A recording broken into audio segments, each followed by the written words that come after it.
Have you ever been in that moment? You know, you're performing at a high level, the stakes feel pretty significant, maybe you're even under pressure, and then, boom, you make a mistake. Ugh, yeah. Happens to everyone. It could be something small, right? A tiny error, or it could feel like this huge, glaring misstep. And in that instant, it just feels massive. Totally disproportionate And sometimes. what's our first instinct? Like almost To automatic. dwell on it. Absolutely. Replay But it. it's snowball, right? Replay it over and over in your head. Let that one moment define everything. But what if the key to moving past it isn't just ignoring it or even just saying, okay, I messed up? You mean like actually reframing it? Exactly. What if the real secret to resilience, to peak performance, and honestly to real growth lies not just in the mistake itself, but in how you, or maybe your leader, responds to those screw-ups? It's such a universal thing, isn't it? I mean, from the biggest stage like the Super Bowl down to just messing up an email. Errors are just part of learning, part of trying to do anything worthwhile. Yeah. And what really sets apart, an individual or a really high-performing team isn't that they never make mistakes, because, come on, that's impossible. Totally unrealistic. It's how they respond, intelligently, insightfully, constructively, turning that potential setback into, well, a step forward. That is precisely the core idea we're really digging into today. We're going to pull back the curtain on a very specific, but I think incredibly revealing moment from the Jacksonville Jaguars' recent training camp. Okay. Jaguars camp. Got it. Yeah, it's like a perfect little case study. Resilience, leadership, and just raw talent all kind of coming together. And our main focus, understanding why head coach Liam Coen isn't sweating it, why he doesn't have to worry about one of his brightest young stars, Brian Thomas Jr. and, BTJ. BTJ, yeah. Big rookie season. Exactly. Even though there were a few, early miscues in camp, this isn't just a football story, though. It's really kind of a blueprint for thriving when things get tough. No, that makes sense. So we're looking at the dynamic then between Coen, who's just stepping into his first year as an NFL head coach, which is a huge deal. Right. First time in the big chair. And Brian Thomas Jr., the receiver. Yeah. Second year, loads of promise.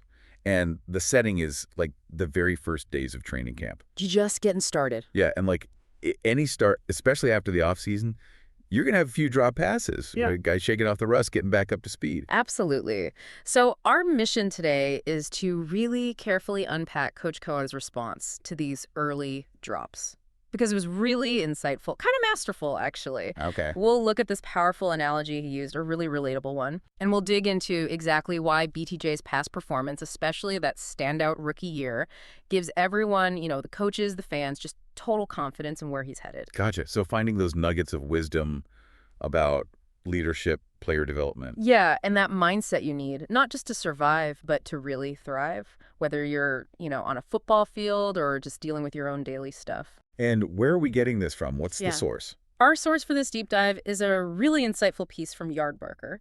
It's actually titled Jaguars HC Liam Coen Doesn't Have to Worry About BTJ. Pretty direct. Okay, clear enough. And it's packed with direct quotes from Coen, plus some key stats on BTJ's performance. It all paints a very clear, pretty optimistic, and data-backed picture of the whole situation. Lets us really get into the weeds. Excellent. Context is everything. All right, so let's set the scene properly.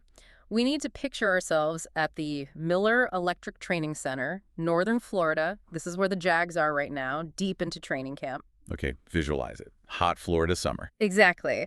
And the article we're using, it was last updated July 24th, 2025, but it's detailing stuff that happened literally the day before, July 23rd. Oh, wow. So super current, right at the beginning. Precisely. That timing is so important because it puts us right at the absolute start of serious camp activity. This isn't just, optional workouts or light drills. This is where the real, intense, high-stakes work kicks off. Yeah, this is where jobs are won and lost, where the team identity starts to form. Totally. Where those competitive battles really heat up and where the expectations for the whole season are getting set, you can probably feel the pressure, the anticipation in the air. And that date, like you said, it's crucial. It means we're seeing things fresh, a new season, kind of a blank slate. And for Liam Coen, wow, his initial camp as the head guy in the NFL. Huge moment for him. It's not just another year for him. It's the first time he's, as the article says, in the big chair. He's got to define his leadership style, set his standards, set the tone for the whole team right from the very top. Yeah, no easing into it. And the article mentions pretty insightfully, I thought, that he's seeing a lot of aspects of his team that look good and some that need work. Which sounds realistic. Exactly. It's a balanced, pragmatic assessment. A new coach might be tempted to paint this super rosy picture, like everything's amazing, especially early on to build confidence. Yeah, hype it up. But Cohen's more measured approach, it signals this grounded pragmatism. He's ready to see both the good and the bad, right from day one. It's subtle, but it says a lot about his integrity, I think. It's right there on what the article calls the first day of the serious camp work that the incident happens, just drops. Okay. Pretty common early camp thing. Yeah, happens to lots of players. But what made this moment stand out, made it worth writing about, was that some of those drops were by second-year star receiver Brian Thomas Jr. Ah, okay, that's the key detail. BTJ. Exactly. Why does that seemingly small thing matter so much? Because it's not just, some rookie trying to make the team having a bad moment. No, he's labeled a star. Later, they call him one of the franchise's brightest playmakers. Right. So when a player like that, someone who's seen as fundamental to your offense, has early mistakes, even small camp errors, it can instantly spark some concern. Oh, for sure. Or at least raise some eyebrows. Coaches, fans, maybe even the player himself starts thinking about it. It could ignite questions, right? Is he ready? Is he focused? Is he capable? If you don't handle it right, with real clarity and leadership. Yeah, the potential for a negative story to start building around BTJ was definitely there in that moment. It could have easily spun out. You absolutely hit it. What's really interesting is how fast a small thing, like a few drops by a big-name player, could have mushroomed into a much bigger, more damaging narrative, especially under the microscope of NFL training camp. Oh yeah, the media loves that stuff. If it was mishandled, it could easily put unfair pressure on the player from the outside, or worse, maybe start a cycle of self-doubt inside BTJ himself. That's the real danger. So this early moment, it wasn't just a problem to solve. It was actually this perfect, tailor-made chance for Coach Coen to step up. Not just fix the issue, but show his whole leadership philosophy to the team right away. A real test for him right out of the gate. And he didn't just meet it. He absolutely grabbed that opportunity. The Yardbarker piece specifically says Coen had the opportunity to address the miscues and lift one of his franchise's brightest playmakers. Okay, so lift, not just address. That's key. Exactly. It wasn't about ignoring it, pretending it didn't happen, or just waving it off like, don't worry about it. It was about proactively dealing with it head on, but in a way that builds confidence, that addresses the human side of playing sports. Yeah. He didn't shy away, but his approach was different. Precisely. And his actual quote, his response to it, it's like a mini masterclass in leadership communication. He said, and I'm quoting here, ultimately, we had a few drops today, right? We had 3 of them, I think, to my knowledge. That's part of the game. Okay, straightforward start. Acknowledges it. It's a physical mistake. He didn't mean to do it. He didn't try to do it intentionally. Wow. Okay, there's a lot packed into that short statement. Right. First, like you said, open acknowledgement. He doesn't hide it, even puts a number on it, 3 of them, shows he's paying attention. But then right away, he normalizes it. Yeah. That's part of the game. That just immediately takes the pressure down a notch, doesn't it? Instantly, like therapy, almost. And then the crucial part, that distinction he makes. Physical mistake versus intentional error. Yeah, that's powerful. That specific wording tells his players loud and clear, look, your effort, your intent, your commitment, that's what I value way more than perfection right now, especially early in camp. It shows empathy, right? Yeah. A real understanding of how performance works. Physical errors happen when you're pushing limits. It's the commitment underneath that counts. That distinction, physical mistake, not intentional, it's just so strong, isn't it? For the player, it immediately takes that personal blame, that sting out of it, or at least reframes it. Yeah, it's like saying you weren't trying to fail. Your body, your focus, your timing was just off for a second there, under pressure, maybe tired. And then Coen goes even further. He doesn't just acknowledge it. He explains the why behind these kinds of early camp errors, even for top players coming back after time off. He puts it so simply. It's usually what happens when you lose your legs a little and you lose a little focus. But see, that explanation is so holistic. Yeah. And insightful. He connects the physical part, losing your legs, getting tired, not having that pop directly with the mental side, losing a little focus. It's not just about skill. Exactly. It recognizes that peak performance isn't just raw talent. It's the whole system, body and mind, working together optimally. And what's amazing is how relatable that is. way beyond just football. Oh, totally. It's not just athletes. It's a basic truth about being human, right? Think about your own day. Yeah. When you're physically wiped out or mentally drained after Mhm. focusing hard, Yeah. that's when the small, dumb mistakes happen. The typo you miss in the important email because you're rushing, the slight miscalculation on something after a bad night's sleep, forgetting where you put your keys because your brain's overloaded. Guilty as charged on the keys part. Right. So Cohen's insight cuts through that surface judgment. Mm. It makes you ask, how often do we blame mistakes in ourselves or others on a lack of skill or commitment when maybe it's just fatigue, distraction, being a bit rusty? It's a big perspective shift. It really is. And once he's acknowledged the mistake, given this very human explanation for why it happened, his immediate call to action is both direct and, honestly, kind of liberating. What did he say next? He says, so, hey man, let's move on. We've got to be short memory, all of us at all times, speaking of myself. Play the next play. Nothing matters but the next play. Wow. Short memory. That's a core of resilience right there, isn't it? Absolutely. It's all about letting go of what's done, what you can't change, and pouring all your energy, all your focus into what's right in front of you, the next chance. It's not just coach speak either. It's like actual high-performance psychology. Athlete, CEO, student, parent. Doesn't matter. You can't change the last play, but you have total control over how you approach the next one. And that little phrase he throws in, speaking of myself, Yeah, I noticed that. that's incredibly powerful, especially from a leader. It shows real authenticity, maybe even a bit of vulnerability. This isn't just an order coming down from the coach to the players. No, it's his philosophy too. Yeah. He holds himself to the same standard. Exactly. It signals that this short memory, this forward focus, isn't just for the players on the field, it's for everyone. The rookie, the veteran, the head coach. It builds this unique trust. Yeah, like a shared understanding. Yeah. Creates accountability, but also safety. Players know they won't be crucified for one mistake. They'll be encouraged to learn and move on because the leader does the same thing. And this is where Coen just elevates it. He takes this core idea, short memory, next play, and translates it into this perfect, relatable visual analogy. It's brilliant. Okay, ready for it. He says, so simply, it's so much like a golfer being a caddy as a coach. Next shot mentality, next play mentality, let's move on. Can't do anything about it. Whoa, a caddy as a coach. That's really interesting. Isn't it? Think about it. A caddy doesn't hit the ball right. They're not executing the shot, feeling that pressure. Nope, they're carrying the bag, giving advice. Exactly. They give advice on strategy, manage the environment, offer perspective when things go wrong, and crucially, they help the golfer recover mentally from a bad shot. They're always focused on the next shot, not the last one that went in the trees. Precisely. It emphasizes support, guidance, removing obstacles, not direct control or harsh criticism. The coach, as caddy, isn't there to fix every tiny flaw in the moment. It's about empowering the player to execute, knowing the coach is there to help them reset, give perspective, and keep moving forward. Yeah, the coach's main job becomes being that source of encouragement, that calm anchor, that voice of perspective, especially right after a mistake. And if you pull that idea outside of sports, wow, that caddy as a coach, philosophy works everywhere. It's about building resilience, right? Learning from mistakes without letting them define you or crush your spirit. It really makes you think, how can you be a caddy for yourself or for others you work with or care about? Yeah, how do you foster that next shot mentality when things go wrong?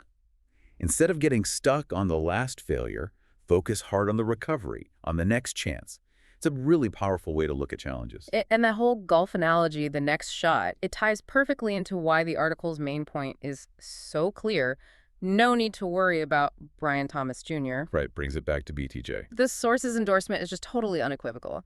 It says, ads for Brian Thomas Jr., there's absolutely no need to worry about number 17, as the future looks bright for the 22-year-old. So not just Kellen saying it, but an outside assessment too. And they mention his age, 22.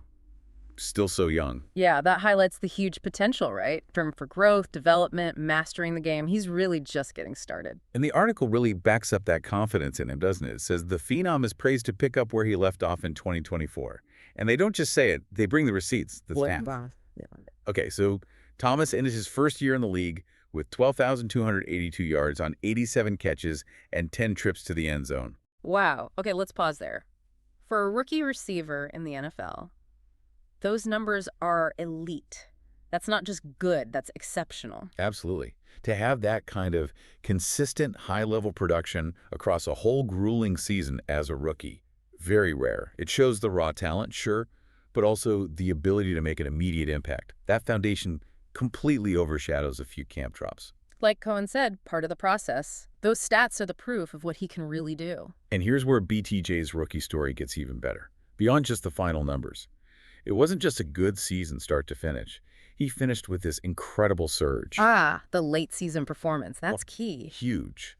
The article highlights this late season surge, noting specifically that the rookie receiver had 3 of his 4 100-yard games in the final quarter of his season. Okay, that's significant. He got better as the year went on. Exactly. Think about the NFL season. It's a marathon, a brutal grind physically and mentally.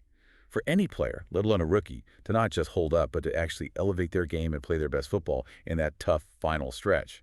Yeah, when everyone else is wearing down. It shows incredible endurance, adaptability, ability to learn, and just serious mental toughness under pressure. He wasn't hitting the rookie wall. He was breaking through it, thriving when the stakes were highest. That tells you a lot about a player. It really does. It suggests he's got the physical tools and the mindset, the work ethic to not just sustain, but elevate. And they give specific examples too, which helps paint the picture. His season high, 132 yards in Vegas, shows the big play ability, and scoring 2 touchdowns the week before against the New York Jets. So making impactful plays in real games. Right. These aren't just numbers on a spreadsheet. There are moments where he changed the game. So when you look at that track record, finishing strong, making big plays late, a couple drops in early July. Suddenly seem pretty minor in comparison. Exactly. It completely reinforces Coen's calm, confident response. It wasn't just wishful thinking. It was based on the reality of BTJ's performance and potential. It underlines why, yeah, there's really no need to worry. Okay, so let's tie this all together now. Think about the bigger picture. Coen's response, right at the start of camp, that immediate philosophical approach, it's doing more than just handling one situation. It's actively shaping the Jaguars' team culture. How so? It's setting up an environment where mistakes aren't seen as these terrible failures you have to fear or judgments that stick with you forever. Instead, they're framed as valuable chances to learn. Creating that psychological safety we hear about. Exactly that. When players, especially young guys or guys new to the team, really believe they won't get publicly ripped or benched for one mistake, they're much more likely to take risks, right? Try things, push themselves. Yeah, without that constant fear of failure hanging over them. It unlocks growth. It's the antidote to a culture of fear where everyone plays it safe, which just kills innovation and peak performance. And that safety, that environment, it's huge for player development. Affects everyone, rookies and vets, maybe in slightly different ways. How do you see it affecting them differently? Well, for a rookie like BTJ, it lets him dive into learning the pro game, adapt to the speed, the schemes, push his limits without being terrified that one screw-up sinks his career. It gives him freedom to make the mistakes needed to get better. Okay, makes sense. And for the veterans? For vets, who might have their established ways, it creates space to maybe experiment a bit more. Try a new technique, evolve their game, push their own boundaries, knowing the coaches have their back and understand the process.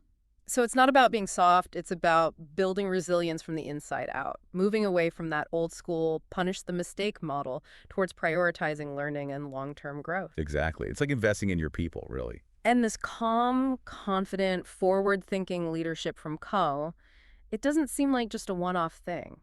The source mentions something really telling about Coen himself. Oh, yeah. What's that? It says, while Liam Coen is just getting started leading a professional football team as the guy in the big chair, he's most definitely not looking for his next gig, nowhere near it. Okay, that says a lot. He's committed, focused on the Jags. Right. It suggests he's invested in building something there for the long haul, not just using it as a stepping stone. He's putting down roots.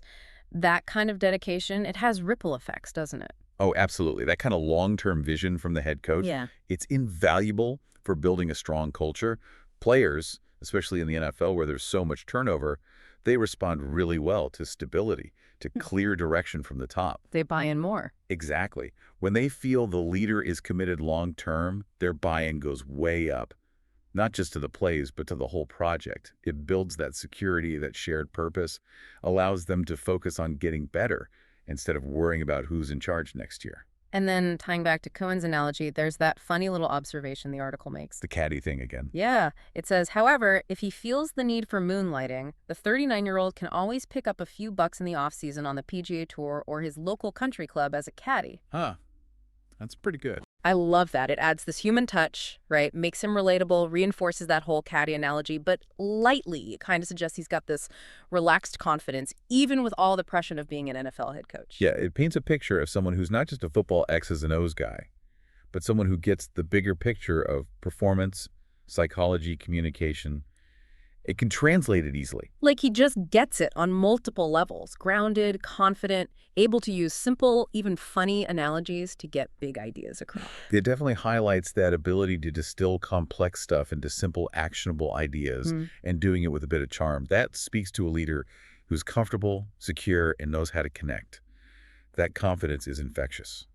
So wrapping this deep dive up then, we started with what looked like just a small moment in training camp, a couple of dropped passes, but digging in, it revealed these really profound, widely applicable insights. Yeah, but leadership, resilience, talent. We saw Coach Cohen's really expert, almost surgical way of handling it, acknowledging the mistake, but immediately shifting focus forward, that next play mindset, redefining what a temporary slip-up really means. And through all that, we confirmed why the Jags, and yeah, anyone watching really has no need to worry about Brian Thomas Jr. That rookie season, especially the finish, and his obvious talent speak volumes. And the beauty of it all, like you said earlier, is how broad the lessons are. They go way beyond just football. Oh, absolutely. That short memory, that next play mentality, that's not just for athletes. We can all use that. How so? For the listener, how does this apply? Well, think about it.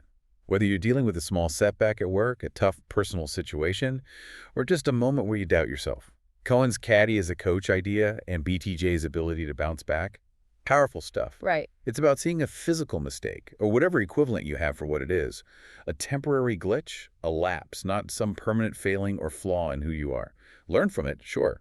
Absorb the feedback, but then move on. Immediately refocus energy on the next opportunity. Exactly. It's the template for getting better, constantly. Okay, so that leaves us with a final thought for you, the listener, to kind of chew on this week. All right, let's hear it. In your own life, how often do you find yourself getting stuck? You know, dwelling on that dropped pass, the past mistake, the missed chance, that moment you wish you could redo, instead of instinctively, immediately prepping for the next play or the next shot? It's a good question. And what if our real measure of success isn't somehow managing to avoid mistakes completely? Which is impossible anyway, but it's actually about how quickly, how effectively, maybe even how gracefully we recover from them. Turning those missteps into springboards. Yeah, making every single one a launch pad for whatever comes next. So what stands out most to you about Coach Cohen's approach? And maybe more importantly, how could you consciously bring a bit of that next shot mentality into your own challenges this week?